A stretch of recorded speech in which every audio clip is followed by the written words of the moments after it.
तुम्ही काळजी करू नका, मी मी बोलते त्यांच्याशी. हां, एक्सक्यूज मी.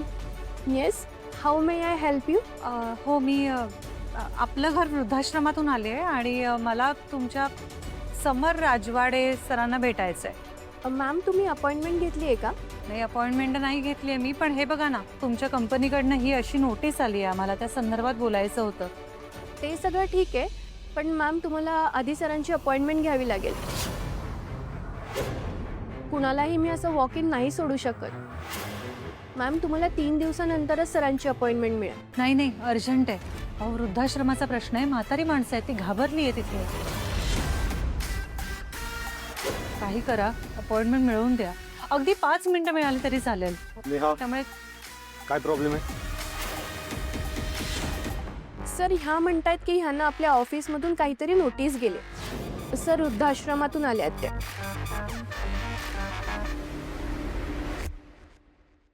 काय नाव आपलं? मी स्वानंदी सरपोतदार. आपलं घर वृद्धाश्रमातून आले, समर राजवाडेंशी बोलायला.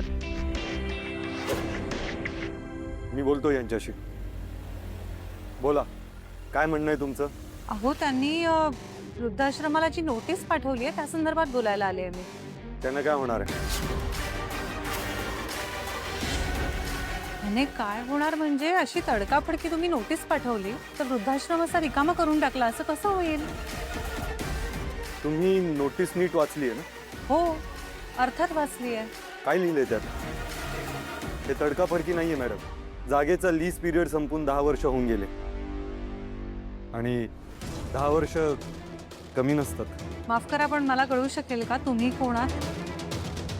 त्याने काय फरक पडणार आहे? नाही, तसं नाही, म्हणजे तुम्ही समर आहात का? मला समर राजवाडेंना भेटायचं होतं. भेटता येणार नाही.